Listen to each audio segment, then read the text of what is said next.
ಎಲ್ಲರಿಗೂ ನಮಸ್ಕಾರ. ಏನು ಇದು ಶಿರಾ ಟು ಧರ್ಮಸ್ಥಳ ಅನ್ನೋ ಒಂದು ಬೈಕ್ ಜಾಥಾ ಏರ್ಪಡಿಸಿದ್ವಿ. ಈ ಒಂದು ಕಾರ್ಯಕ್ರಮದಲ್ಲಿ ನಮಗೆ ತುಂಬ ಯುವಕರು ಕರೆ ಮಾಡಿ ನಾವು ಬರ್ತೀವಿ ಅಂತೇಳಿ ತುಂಬ ಸಪೋರ್ಟ್ ಕೊಟ್ಟರು. ಆದರೆ ಒಂದು ಏನು ಬೇಜಾರ ವಿಷಯ ಅಂತಂದರೆ ಸುಮಾರು 500ರಿಂದ 600 ಕಾಲ್ಸು ನಮ್ಮ ಹುಡುಗರು ಅಟೆಂಡ್ ಮಾಡಿದ್ದಾರೆ. ಅದರಲ್ಲಿ ಆಲ್ಮೋಸ್ಟ್ ಆಲು ನಮ್ಮ ಹತ್ರ DL ಇಲ್ಲ ಸರ್, ನಾವು ಬರ್ಬೋದಾ ಅಂತ ಹೇಳಿ ಕೇಳ್ತಾ ಇದ್ರು.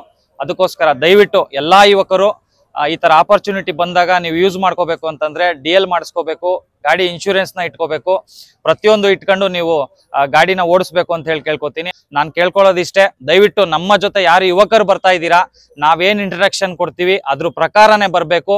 ಯಾರು ಮುಂದೆ ಹಿಂದೆ ನಾನು ಹೋಗ್ತೀನಿ ಅಂತ ಯಾರು ಬರಬಾರ್ದು. ಯಾಕಂತಂದ್ರೆ ಯಾವುದೇ ಒಂದು ಚಿಕ್ಕ ತೊಂದರೆ ಇಲ್ದಂಗೆ ನಾವು ಓದ್ ಬಂದ್ರೆ ಮಾತ್ರ ಈ ಒಂದು ಜಾಥಕ್ಕೆ ಒಂದು ಒಳ್ಳೆ ಹೆಸರು ಬರುತ್ತೆ ಅನ್ನೋದಕ್ಕೆ ನಾನು ಹೇಳ್ತೀನಿ.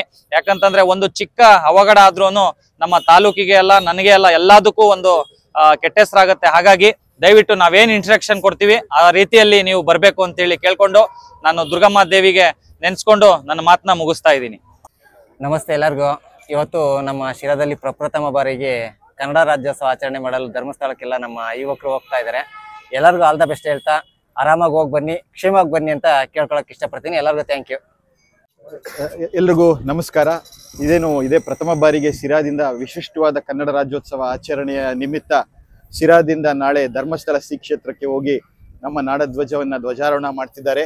ಆ ಒಂದು ಕಾರ್ಯಕ್ಕೆ ಹೊರಟಿರ್ತಕ್ಕಂಥ ನಮ್ಮ ಅಂಜನ್ ಕುಮಾರ್ ಅವರ ನೇತೃತ್ವದಲ್ಲಿ ಹಾಗೂ ನಮ್ಮ ಮಣಿ ಯುವ ಕಾಂಗ್ರೆಸ್ ಅಧ್ಯಕ್ಷರು ಹಾಗೂ ಎಲ್ಲ ಪಕ್ಷಾತೀತ ಜಾತ್ಯತೀತವಾಗಿ ಧರ್ಮಸ್ಥಳಕ್ಕೆ ಶ್ರೀ ಕ್ಷೇತ್ರ ಧರ್ಮಸ್ಥಳಕ್ಕೆ ಹೋಗಿ ರಾಜ್ಯೋತ್ಸವ ಆಚರಣೆ ಮಾಡಕ್ ಹೋಗ್ತಿರ್ತಕ್ಕಂಥ ಯುವಕರಿಗೆ ಎಲ್ರಿಗೂ ಶುಭಾಶಯ ಕೋರ್ತೀನಿ. ಈ ದಿನ ತಾಯಿ ದುರ್ಗಮ್ಮನ ಆಶೀರ್ವಾದ ಪಡೆದು ನಾವು ಧರ್ಮಸ್ಥಳ ಕಡೆಗೆ ಪಯಣ ಬೆಳೆಸಿದ್ದೇವೆ. ಈ ಕಾರ್ಯಕ್ರಮಕ್ಕೆ ಆಗಮಿಸಿದ ತನಕ ಎಲ್ಲ ಶಿರಾ ನಾಗರಿಕರಿಗೆ ನಮಸ್ಕರಿಸುತ್ತೇನೆ. ಹಾಗೇನೆ ಯುವಕರಲ್ಲಿ ಕೇಳ್ಕೊಳ್ಳೋದೇನೆಂದ್ರೆ, ನಮ್ಮ ಅಂಜನ್ ಕುಮಾರ್ ಮಾರ್ಗದರ್ಶನ ಹಾಗೆ ನಮ್ಮ ರಾಜಣ್ಣವರಾಗಿರ್ಬೋದು, ನಮ್ಮ DSP ಸಾಹೇಬ್ರು ಹೇಳಿದಂತೆ ಆರಾಮಾಗಿ ಹೋಗಿ ಆರಾಮಾಗಿ ಬರೋಣ.